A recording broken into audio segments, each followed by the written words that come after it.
할렐루야. 우리 좌우에 계시는 성도님들과 함께 인사하겠습니다. 주님의 마음을 구합시다. 아멘. 잘 오셨습니다, 성도 여러분. 우리가 누가복음을 통해서 계속해서 예수님의 생애와 또 예수님의 마음을 함께 나누는 중에 있는데요. 예수님 공생의 사역에서 생각해 보면 유독 식사 자리에서 혹은 잔치 자리에서 일어났던 사건들이 참 많습니다. 마르다와 마리아 사건도 그랬고, 바리새인 시몬의 집에서 일어난 일도 그렇고, 세리 마태를 주님이 부르실 때에도 식사의 자리가 나와 있고, 또 삭개오의 집에서도 예수님이 함께 그와 식사의 교제를 나누시죠. 그래서 당시 예수님에 대해서 좀 안 좋게 생각하고 오해하는 사람들은 예수님을 어떻게 불렀냐면 먹는 걸 밝히는 사람이다, 이렇게 불렀습니다. 마태복음 11장 19절에 보면 인자는 와서 먹고 마시며 말하기를 보라, 먹기를 탐하고 포도주를 즐기는 사람이요 라고 말하죠. 그러니까 이 사람들은 예수님이 무엇을 좋아하는 사람이다? 먹는 걸 좋아하는 사람이다, 이렇게 이해했다는 것입니다. 예수님은 그러니까 밥 먹자는 요청을 잘 거절을 안 하신 것 같아요. 저도 그렇습니다. 그래서 사람들은 예수님이 먹는 걸 탐하는 사람이고 죄인들과도 서스름 없이 지내신다고 생각을 했던 것 같아요. 오늘 말씀에도 예수님은 한 바리새인의 지도자의 집에 식사를 위한 자리에 초대되셨고, 그 자리에서 일어난 일화를 또 누가가 우리에게 지금 소개하고 있습니다. 14장 1절과 2절 말씀, 여러분 그 배경이 되는 말씀인데 같이 한번 읽겠습니다. 시작. 안식일에 예수께서 한 바리새인 지도자의 집에 떡 잡수시러 들어가시니 그들이 엿보고 있더라. 주의 앞에 수종병 든 한 사람이 있는지라. 아멘. 말씀에 보니까 그날은 또 어떤 날이었습니까? 안식일이었고 초대받은 식사 자리였습니다. 그런데 자세히 보니까 바리새인들이 예수님을 어떻게 하고 있죠? 엿보고 있었다, 이렇게 말합니다. 그리고 2절에 보니까 그 자리에 예수님만 초대된 것이 아니라 어떤 사람도 있죠? 수종병 든 사람이 그 자리에 같이 있었다는 거예요. 그 자리에는 유력한 바리새인들과 또 그런 사람들 몇 사람과 예수님, 그리고 예수님 바로 옆에 수종병에 걸려 있는 환자를 딱 앉혀놓고 지금 예수님을 그들이 엿보고 있는 중이었습니다. 그러니까 의도가 있는 거죠. 좋은 의도는 아닌 것 같아요. 무엇을 그들이 기대하고 있는 거냐면 예수님이 저 수종병에 걸린 사람을 고치시나 안 고치시나를 지금 보고 있는 것입니다. 그들이 가진 기준에 의하면 안식일에 환자를 고치는 것은 거룩한 안식일을 범하는 일이라는 거죠. 그래서 예수님이 저 사람을 고치시면 불법한 일을 저지르는 것이고, 그러면 이것을 빌미로 예수님을 따르는 당시 수많은 군중들에게 예수님의 실체를 고발해서 더 이상 그를 따르지 못하게 해야겠다. 여기에는 안식일을 범하는 사람은 그가 어떤 사람이든 상관없이 위대한 하나님의 사람은 아니겠다는 전제가 지금 깔려 있는 것입니다. 이런 기준과 전제를 가지고 예수님을 엿보고 있는 이 바리새인들, 그것이 오늘 저와 여러분이 나누는 이 말씀의 배경이죠. 제가 이 장면을 묵상하다가 떠오른 드라마의 한 장면이 있었습니다. 재벌 2세인 남자 주인공과 그 주인공 가문이 소유한 백화점의 직원으로 일하는 평범한 여인이 사랑에 빠져요. 왜 항상 드라마에서는 늘 재벌 2세가 평범한 여인을 좋아하는지 잘 모르겠습니다. 그런데 둘의 관계를 알고 누가 이 여자를 찾아오냐면 남주인공의 어머니가 여주인공을 찾아와요. 그리고 만나자마자 면전에 대놓고 뭐라고 말하냐면 재벌 만나서 팔자 좀 고쳐보려는 얄팍한 계집애, 이렇게 말합니다. 인성이 참. 그 어머니의 기준과 그 안에 형성된 전제는 그런 거죠. 상류와 하류, 그리고 위와 아래, 그것이 명확하게 기준이 되어 있는 사람입니다. 그래서 상류는 상류와 어울려야 하고 하류는 하류에 어울려야 한다는 전제가 그의 말과 행동에 지금 깔려 있는 거죠. 그런 기준과 판단이 있으니까 그렇게 말할 수 있는 것입니다. 아래에 있는 사람은 위에 있는 사람을 당연히 부러워하고 흠모할 거라고 하는 사고방식이 깔려 있는 거죠. 사실 그런 드라마가 계속해서 똑같은 클리셰로 반복되어도 우리가 좋아하는 인기가 있는 이유는 어쩌면 저와 여러분 같은 시청자들의 마음속에 무엇이 있기 때문이죠. 그런 기준과 판단에 동의하고 공감하는 마음이 있기 때문이 아닐까 그런 생각을 해봅니다. 그런데 이 드라마의 반전이 있어요. 이 모든 전개가 여주인공 앞에서는 아무런 의미가 없는 것처럼 보이는데 뭐라고 대답을 하냐면 아주 태연하게 사모님 저 그 친구랑 헤어질 거거든요. 그러니 재벌에게 알랑거릴 생각 없으니까 이제 자꾸 찾아오지 마세요. 이렇게 말합니다. 자꾸 찾아오시니까 사모님이 좋아지려고 그래요. 이렇게 얘기하니까 얼마나 어이가 없어요. 벙찐 표정으로 쳐다보고 있는데 그래서 제가 사모님이 너무 좋아져서 그 친구랑 못 헤어질지도 모르니까 저를 그만 찾아오세요. 사모님 아세요? 사모님 굉장히 매력적인 분이신 거 이렇게 말합니다. 그가 가지고 있는 기준과 전제가 이 여주인공에게는 전혀 통하지 않는 거죠. 오늘 바리새인들이 예수님 앞에 차려놓은 이 식사 자리는 자신들의 기준과 판단, 전제가 깔려 있는 자리였습니다. 그런데 그 모든 것이 예수님께는 소용이 있어요, 없어요? 없어요. 예수님께는 아무런 상관이 없어요. 왜 그렇습니까? 예수님이 가지신 기준과 전제는 그들이 가진 것과 전혀 다르지 않았기 때문에 그래요. 저 바리새인들의 기준과 전제는 당시 모든 사람들이 긍정하던 보편적인 생각이었습니다. 안식일에는 뭘 하면 안 되죠? 일을 하면 안 돼. 사람을 고치는 것도 일이야. 그러니 안식일을 거룩하게 지키지 않고 주일에 일을 하는 사람은 그저 그런 사람일 뿐이야 라고 하는 이 모든 사람들이 가진 보편적인 생각과 판단을 가지고 예수님을 지금 바라보고 있는 중입니다. 그런데 그 기준이 예수님에게는 아무런 힘이 없어요. 왜냐하면 예수님은 그런 기준과 또 세상의 판단과 전혀 다른 삶을 사시는 분이기 때문에 그렇죠. 저들은 안식일을 규정과 규례로 지금 보고 있지만 그래서 해야 할 것과 하지 말아야 할 것으로 그 안식일을 규정하지만 예수님에게 있어서 안식일은 그런 날이 아니라는 거예요.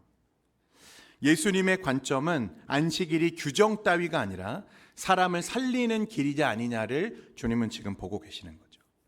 여러분 지난 본문에서도 우리가 보았지만 예수님께서 안식일에 회당에서 예수님 말씀을 가르치시다가 어떤 여인을 보죠? 18년 동안 굽어 지냈던 한 여인을 보셨어요. 그리고 말씀을 가르치시는 중에 쉽게 말하면 저처럼 지금 설교를 하는 중이셨는데 그 여인을 보자마자 어떻게 하시죠? 그냥 그 자리에서 고치셨어요. 치료해 버리시는 거죠. 18년간 그런 상태였다는 것은 내일 고칠 수도 있고 모레 고칠 수도 있고 그렇게 위급한 상황은 아니라는 말이잖아요. 그럼에도 불구하고 예수님은 그를 보자마자 그를 즉시 고치시죠. 안식일이든지 말든 규례가 어떻든 예수님은 그 여인을 살려내시는 거죠. 그러니까 예수님은 단 한순간도 그것을 연기하고 싶지 않은 그런 살리는 일, 그런 생명을 향한 예수님의 안타까운 갈망함이 예수님에게는 기준이었다는 말입니다. 저 사람들이 보고 있는 안식일의 규정 따위가 기준이 아니라 예수님에게는 뭐가 기준이에요? 생명이 기준인 거예요. 그런 생명을 살리는 일에 대한 예수님의 열정이 있었다는 것입니다. 오늘 예수님은 그 자리가 그들에게 어떤 자리인지 모르실 리 없어요. 예수님은 모든 걸 아시죠. 그런데도 그 자리에 가세요. 사람들은 그런 예수님을 보고 음식을 탐하는 자다라고 말했을지 모르지만 그래도 예수님은 알고 그 자리에 가세요. 그 자리에 누군가는 그런 예수님을 보면서 손가락질 할지도 모르지만 그래도 가시는 거죠. 그곳에 누가 있기 때문이죠? 예수님의 은혜가 필요한 한 영혼이 그 자리에 있기 때문에 가시는 거예요. 먹을 것 때문에 가신 게 아니라 이 수종병 걸린 사람 때문에 가신 거예요. 여러분 수종병은요, 제가 찾아보니까 림프계의 어떤 장애로 보는 견해가 많더라고요.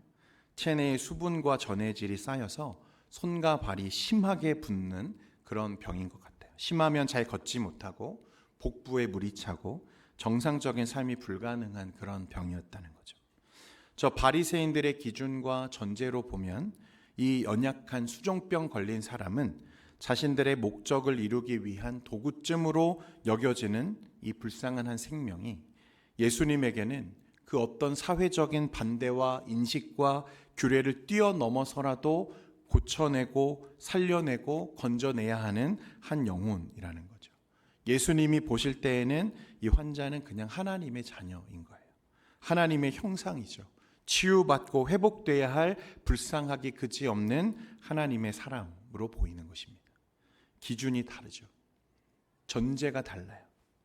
그러니까 예수님이 식사 자리에 유독 많이 가셨던 이유는 저들이 붙여준 별명처럼 먹을 것 때문이 아니라 깊은 하나님과의 영적인 교제 안에서 주님이 그 자리에 고쳐야 할, 살려내야 할 한 영혼이 있었기 때문에 가신 것입니다. 저들이 가진 기준과 판단, 전제, 그것들과 전혀 다른 이유로, 전혀 다른 기준과 전제를 가지고 예수님은 그 자리에 앉아 계시는 거죠. 성도 여러분, 그런데 우리는 이런 세상의 기준과 전제가 아니라 무엇을 따르는 사람들입니까? 예수님의 기준과 예수님의 전제를 따르는 사람들인 줄 믿습니다. 이것이 오늘 말씀을 통해 우리가 알아야 하는 첫 번째 메시지죠. 우리는 무엇을 따르는 자들이라고요? 예수를 따르는 자들. 우리 지난주에는 좁은 문이라고 했죠. 예수님을 따라가는 것. 세상과 다른 관점과 세상과 다른 기준으로 살아가는 사람들. 그들이 바로 예수를 믿는 사람들이다. 이렇게 말씀하시는 것입니다. 계속해서 말씀해 보면요. 예수님이 이 사람들에게 물으세요. 안식일에 병 고쳐주는 것이 합당하냐 합당하지 아니하냐. 사람들은 대답을 못했습니다. 묵묵부답이었어요. 땅을 보고 있습니다. 이 사람을 고쳐서 예수님이 돌려보내시고 이어서 바로 종곡을 찌르는 질문을 하나 하시는데 우리 5절과 6절 말씀 같이 한번 읽겠습니다. 5절과 6절입니다. 시작. 또 그들에게 이르시되 너희 중에 누가 그 아들이나 소가 우물에 빠졌으면 그들이 이에 대하여 대답하지 못하니라. 아멘. 예수님은 이제 이 자리에 앉아 있는 사람들의 위선을 보게 하십니다. 너희 중에 누가 그 아들이나 소가 우물에 빠졌으면 안식일에라도 곧 끌어내지 않겠느냐. 여러분, 자녀가 물에 빠져 죽게 생겼는데 안식일 규례가 문제입니까? 안식일이니까 아빠가 내일 와서 구해줄게, 그렇게 말할 아빠가 있겠습니까? 없는 거죠. 바리새인들이 가진 기준이 다르게 말하면 이와 같은 것입니다. 일전에도 안식일 논쟁 중에 우리가 다윗의 이야기를 한 적이 있습니다.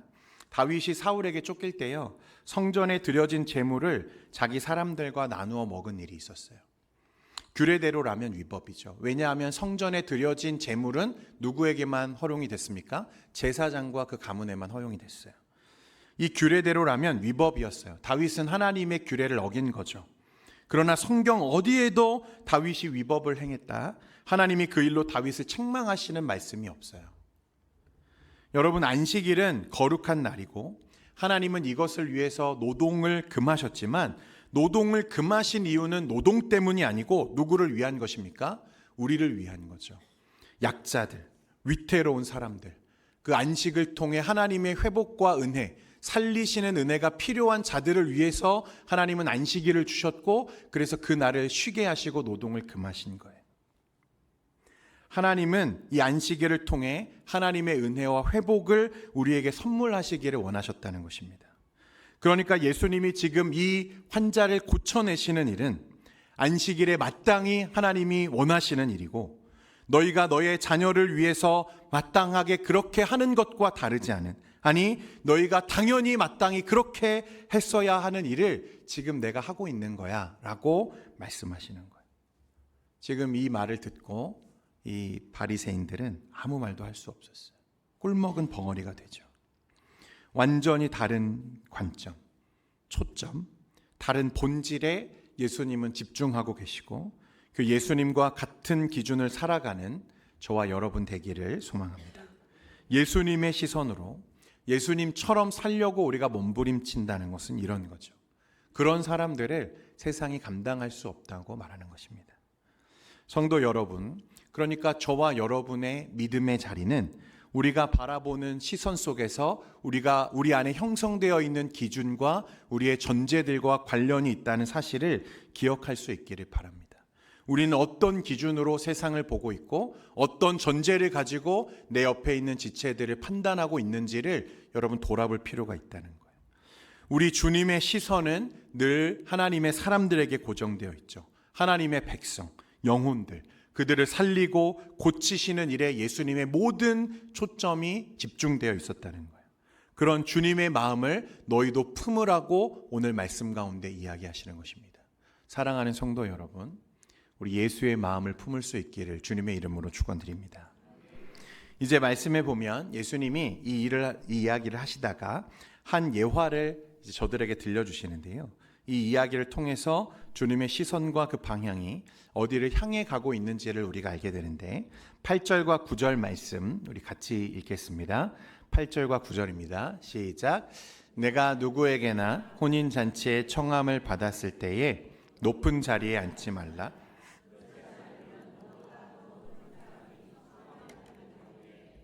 너와 그를 청한 자가 와서 너더러 이 사람에게 자리를 내주라 하리니 그때 내가 부끄러워 끝자리로 가게 되리라. 아멘. 여러분, 우리도 그렇지만 고대 유대 사회는요, 명예를 중요하게 여기는 사회였거든요. 그래서 또 식사 자리에서 좌석의 배치가 그 사람들의 지위와 영향력을 드러내는 한 방식이었습니다. 잔치나 혼인 예식, 바리새인들의 모임에 가보면 이 호스트, 주인을 중심으로 가장 가까운 왼쪽과 오른쪽 자리가 상석이었어요. 그런데 주님은 오늘 말씀에 보니까 뭐라고 말씀하세요? 그 상석에 앉지 마라, 이런 말씀을 하세요. 그런데 이어지는 말씀들에 보면 너희가 어떤 자리에 가게 되면 일단 높은 자리 말고 어디에 앉으라고요? 가장 낮은 자리에 앉아. 그러면 주인이 어떻게 하죠? 왜 거기에 앉으셨어요? 그 자리는 당신의 자리가 아니에요. 이쪽으로 오셔서 상석으로 앉으세요 라고 할 거 아니에요? 그러면 그를 상석으로 이끄는 동안에 그는 모든 사람들의 주목을 받으면서 그 상석으로 갈 수 있는 거죠. 반대로 상석에 먼저 앉게 되면 어떤 일이 있죠? 더 귀한 사람이 만약 초대되어 있다면 자리를 좀 비켜주세요. 당신 자리는 그곳이 아니고 저 아래 자리예요 라고 말하면 그게 얼마나 부끄럽겠냐는 거예요. 그러니까 주님은 어디에 앉지 말라? 상석에 앉지 말고 어디에 앉아라? 낮은 자리에 먼저 앉아라 라고 말씀하셨을까요? 그런 의도로 주님이 말씀하실까요? 더 높임을 받을 수 있는, 더 영광을 받을 수 있는 그런 비결을 설명하시기 위해서 이 예화를 말씀하시는 건 아니겠죠? 사실 이 가르침이요, 여러분 당시 유대 랍비들이 흔하게 하던 가르침 중에 하나였다고 해요.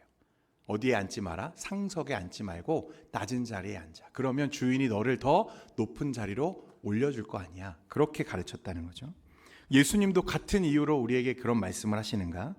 아니었을 거예요. 여러분, 예수님의 의도를 좀 깊이 있게 들여다볼 필요가 있습니다. 여러분 한번 생각해 보세요. 만일 나중에 더 높아질 것, 더 상석에 올라갈 것을 염두에 두고 일부러 낮은 자리에 앉은 사람은 처음부터 높은 자리에 앉은 사람보다 더 나은 사람인가요? 나은 사람일까요? 더 교양 있는 사람인가요? 겉으로 보면 사람들은 그를 뭐라고 말할까요? 겸손하다 말할 수 있습니다. 그러나 어떤 관점에서 보면 처음부터 높은 자리에 앉아있던 사람보다 더 교묘하게, 교활하게 무엇을 원하는 자죠? 높은 자리를 원하는 자로 낮은 자리에 앉아있는 거죠. 반대로 처음부터 높은 자리에 앉아있는 사람은 사람들에게는 조금 교만해 보일지 모르지만 어떤 의미에서 보면 더 정직한 사람일 수 있는 거죠. 여러분, 이것과 관련해서 그 유명한 신학자인 헨리 나우엔이란 분이 그 상처 입은 치유자라는 책에서 그 세상의 영성과 예수님의 영성의 차이를 뭐라고 설명하냐면 세상의 길은 상향의 길이다 이렇게 표현합니다. 더 높은 자리, 더 큰 권위, 더 많은 인정, 더 넓은 영향력을 추구하는 게 세상이 원하는 길이라면 반면 예수님이 우리에게 보여주신 길은 어떤 길이었냐면 상향의 길이 아니라 하향의 길이었다는 거예요. 더 낮은 자리로, 더 섬기는 자리로 가는 것이 예수님의 늘 선택이었고 길이었다 이렇게 말합니다.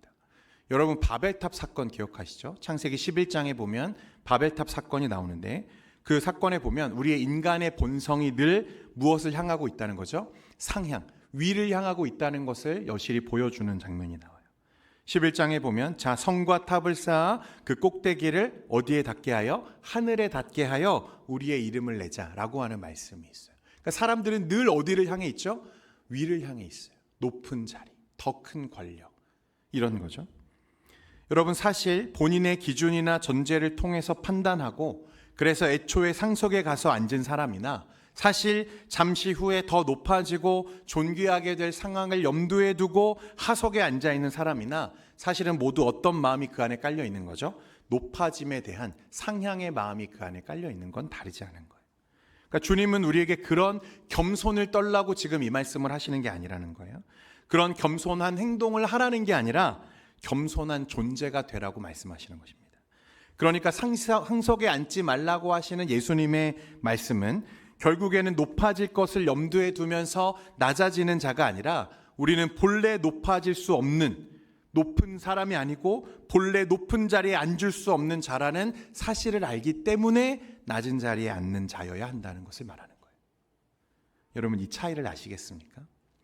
다시 말해서 성도는 세상의 기준과 전제를 가지고 사는 사람이 아니라 예수님의 기준과 예수님의 전제를 가지고 사는 사람들이고, 예수님의 시선과 기준은 모든 사람이 가진 그런 상향성, 위를 향하는 방향이 아니라 어디를 향해 있기 때문에 아래, 하향을 바라보고 있는 것이기 때문에 우리가 예수님의 기준으로 예수님과 같은 전제로 세상을 본다는 것은 모두가 가고 있는 그런 상향의 길이 아니라 예수님과 같이 내려가는 길이어야 한다는 것을 말씀하시는 거예요.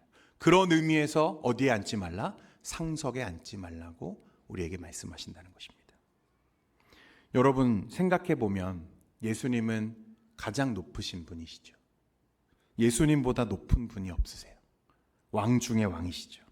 그런데 그런 예수님이 보여주신 그 삶은 늘 언제나 아래를 향한 삶이었어요.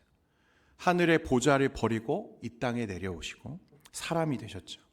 그리고 이 땅에서 소외받는 자들, 버림받는 사람들, 손가락질 당하고 있는 사람들의 친구가 되시죠. 그리고 그분은 그들을 위해서 세상의 조롱을 받으시다가 십자가에서 죽으신 분이라는 거예요. 온갖 저주와 멸시, 천대와 박해를 예수님이 받으셨습니다.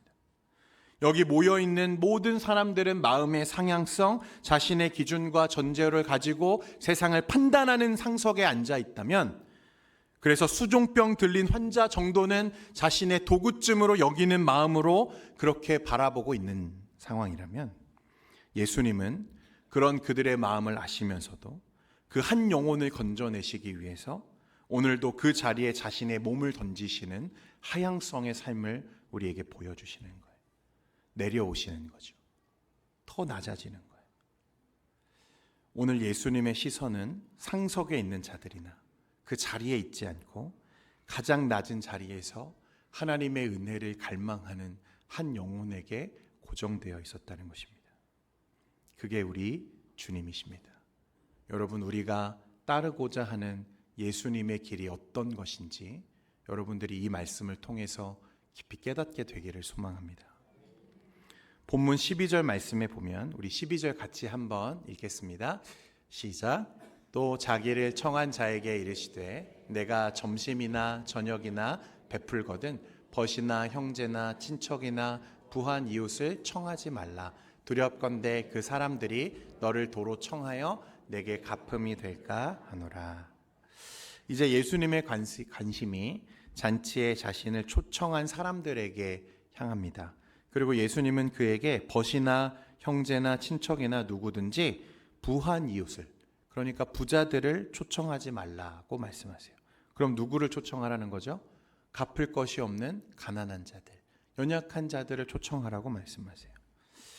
여러분, 오늘날도 그렇고 고대 유대 사회에도 그렇고 초대는 일종의 관계적인 투자로 인식되는 경우가 참 많았습니다. 그래서 어떤 사람들을 주로 잔치에 초대하냐면 나를 도와줄 수 있는 사람, 내 체면을 높여줄 수 있는 사람, 나와 수준이 맞는다고 여겨지는 사람, 내가 뭔가를 얻을 수 있는 사람들을 초대합니다. 이런 사람들을 우리는 자연스럽게 초대하는 게 익숙해져 있죠. 그리고 그 초대는 종종 거룩하게 포장된 거래로 여겨질 때가 참 많습니다. 부끄럽게도 오늘날 교회도 그런 모습으로 서 있을 때가 참 많은데, 한 목사님이 예전에 그 설교 중에 고백하는 부분들을 제가 들은 적이 있어요. 그 교회의 창립 기념 예배를 준비하는 중이었습니다. 그 교회는 조금 규모가 있는 교회였는데 교회 행사를 축하해 줄 분들의 그 축하 영상을 이제 다른 목사님들께 부탁을 드렸다는 거예요. 그런 경우면 우리도 대부분 다 그렇지만 유명한 목사님들, 책을 많이 낸 목사님들, 한국교회에 잘 알려져 있는, 이름만 내면 알 수 있는 그런 목사님들에게 찾아가서 영상을 부탁을 했다는 거예요. 무엇을 위한 거죠?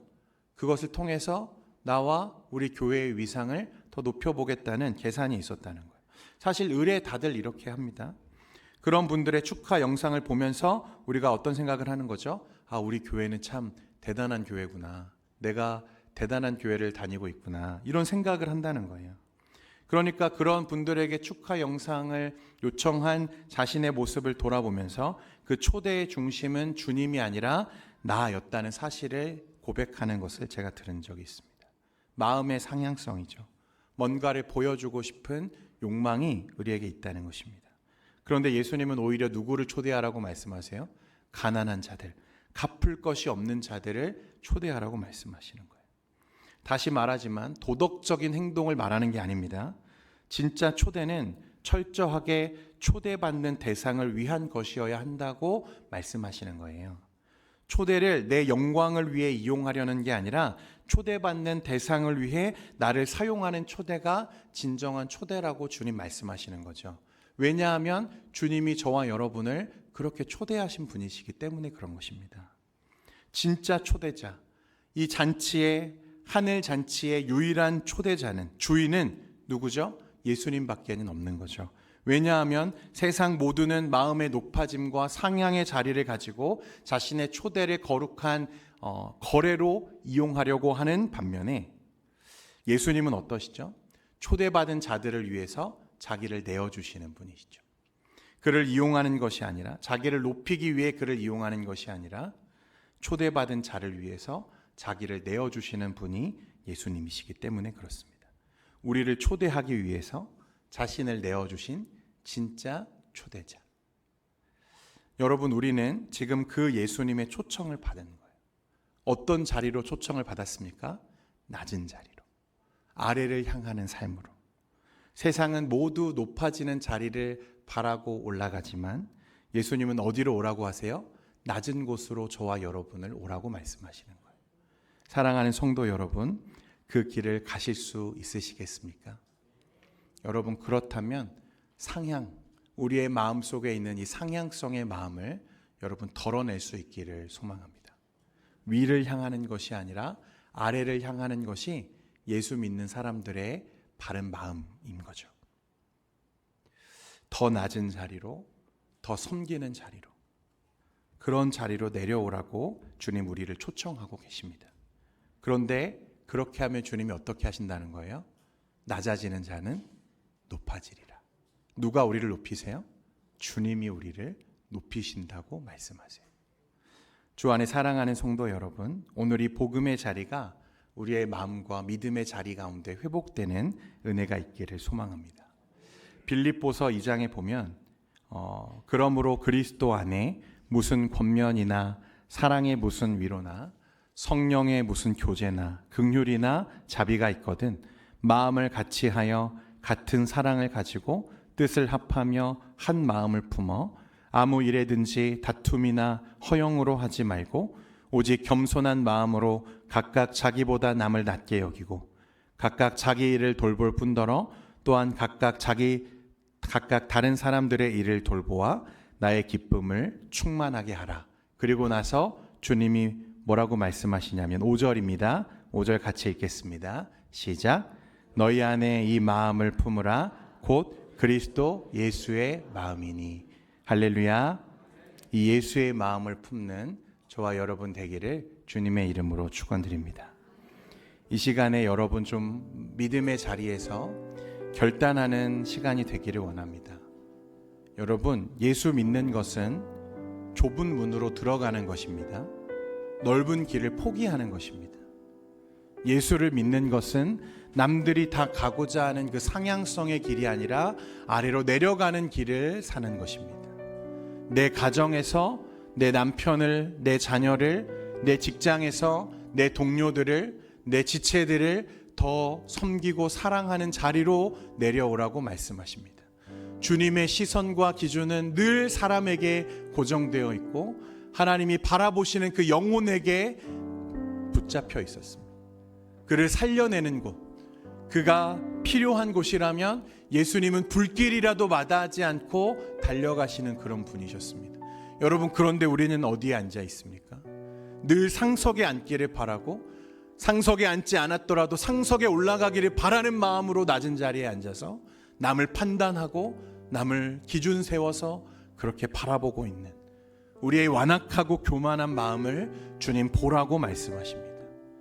주님이 언제 그런 길을 걸으셨는지, 주님이 언제 그런 삶으로 우리를 부르셨는지 그런 적이 없다고 말씀하시는, 사랑하는 성도 여러분, 우리의 마음이 더 낮아져서 주님의 자리에까지 나아가는 저와 여러분 되기를 소망합니다. 이 시간 자리에서 일어나서 주님 마음 내게 주소서, 우리 이 찬양 고백하면서 우리 하나님께 믿음을 드리며 고백하기를 소망합니다.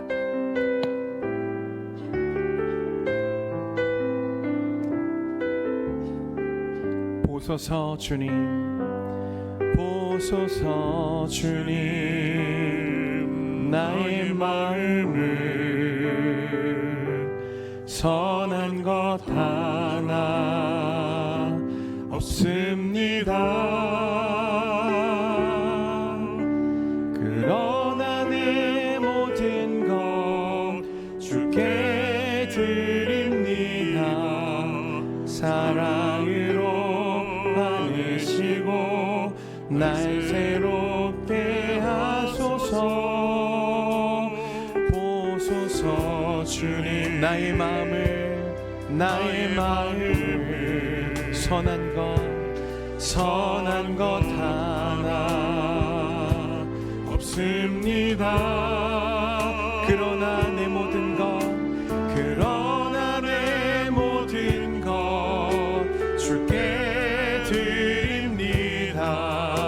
사랑으로 안으시고 날 새롭게 하소서. 주님 마음 내게 주소서. 내 아버지, 주님 마음 내게 주소서. 나를 향하신 주님의 뜻이 이루어지도록 주님 마음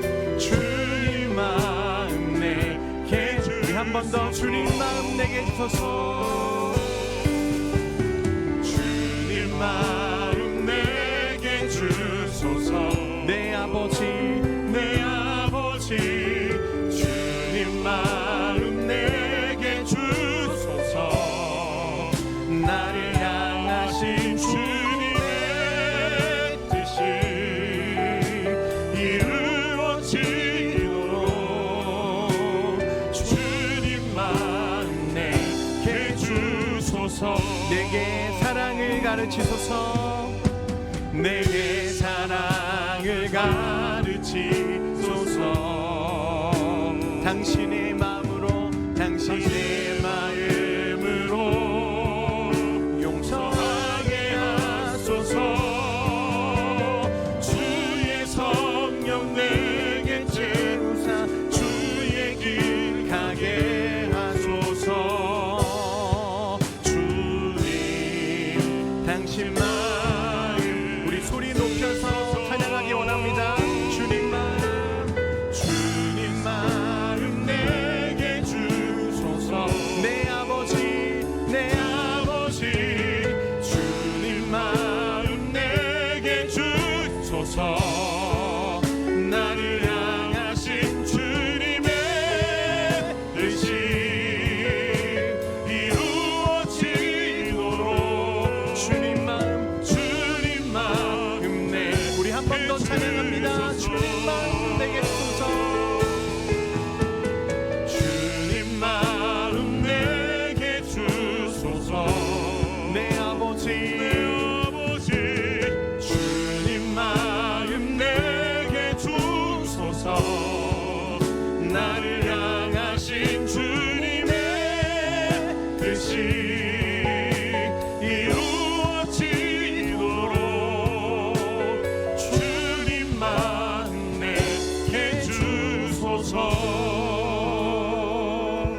사랑하는 성도 여러분, 오늘 이 시간에 주님께서 우리의 상향성, 늘 높은 자리를 탐하고 내 기준으로 남을 판단하고 전제를 가지고 남을 엿보는 우리의 그런 습관들을 보게 하십니다.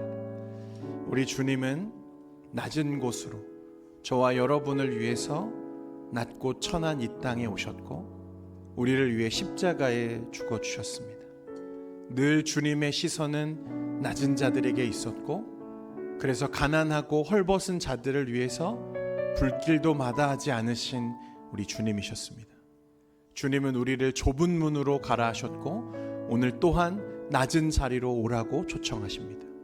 주님, 그 낮은 곳으로 갈 수 있는 자들이 성도이고 낮은 곳에 내려가는 자들이 제자입니다. 여러분, 교회 다닌다고 다 예수 믿는 것 아닙니다. 교회 다닌다고 다 천국 간다고 자신하지 마십시오. 여러분, 그 길을 가지 않으면, 그 길을 걷지 못한다면 예수가 그 안에 없는 것입니다. 우리 이 시간 우리의 마음을 치면서 회개하며 기도할 때 주님, 마음을 내게 주십시오. 주님, 내 안에 선한 것이 없습니다. 내 안에 욕망이 가득 차서 늘 인정받기를 원하고 더 높아지기를 원하고 더 그 자리를 탐하는 상석에 늘 앉기를 원하는 주님, 나의 이 교만을 꺾으시고 우리 예수님이 걸어가신 그 낮은 곳으로 향하는 그 섬김의 자리를 내가 걸을 수 있도록 인도해 달라고. 그래서 한 주간의 삶 속에 내가 내 가정과 내 일터와 내 삶 속에서 주님을 닮아서 낮은 자로, 낮아진 자로, 섬기는 자로, 사랑해내고 용서하는 자로 살 수 있게 해달라고 우리의 삶을 주님께 맡기며 이 시간 결단하며 기도하기를 소망합니다. 기도하겠습니다. 존귀하신 하나님 아버지, 이 시간 우리의 마음을 주님 앞에 드리며 기도합니다. 주여, 우리의 완악하고 교만한 마음을 보게 하여 주시옵소서. 내가 주님을 따른다고 하면서도, 예수를 믿는다 하면서도 여전히 높은 자리에 앉아서 하나님, 그런 세상적인 기준으로 위를 향하는 삶을 살고 있는 우리의 교만함과 완악함을 주님 꺾어버리게 하시고, 나를 위해 오직 낮은 곳에 오셔서 낮은 자를 섬기신 우리 주님의 그 길을 걸어갈 수 있는 우리 성도들 되게 하여 주시옵소서. 주님, 오늘 우리를 초청하시는 그 낮은 곳, 주님, 우리가 걷기를 원합니다. 우리 그가 그 길을 가기를 원합니다. 우리가 마주하는 모든 삶 속에서 하나님의 사랑으로 사랑할 수 있는 자들 되게 하시고, 주여, 더 겸손하고 더 낮아진 모습으로 섬길 수 있는 우리가 되게 하여 주시옵소서. 주님, 우리 안에 충만한 은혜를 더하여 주시옵소서. 하나님 아버지, 오늘도 주님의 말씀 앞에 우리의 마음을 세웁니다. 세상이 높아짐을 추구할 때 주님은 낮아짐으로 우리를 부르셨습니다. 예수님처럼 자리를 탐하지 않고, 예수님처럼 사람을 판단하지 않으며, 예수님처럼 조건 없이 베푸는 삶을 살 수 있도록 주님의 마음을 이 시간 우리 가운데 부어 주시옵소서. 자기를 낮추는 자를 높이시는 주님, 우리도 주님의 시선과 마음을 본받아서 겸손히, 진실하게, 거룩한 자로 삶을 살아갈 수 있도록 우리와 늘 함께하여 주옵소서. 우리의 마음을 드리며 우리 주 예수 그리스도의 이름으로 기도드립니다. 아멘. 이제는 우리 주 예수 그리스도의 은혜와 아버지 하나님의 극진하신 사랑과 성령님의 위로 교통 충만케 하시는 은혜가, 주님의 은혜를 바라보며 주님과 함께 그 낮은 길을 걷기를 원하는 여기 모인 모든 주의 권속들과 성도들과 주의 백성들 머리머리 위에 이제로부터 영원토록 항상 함께 있을지어다. 아멘.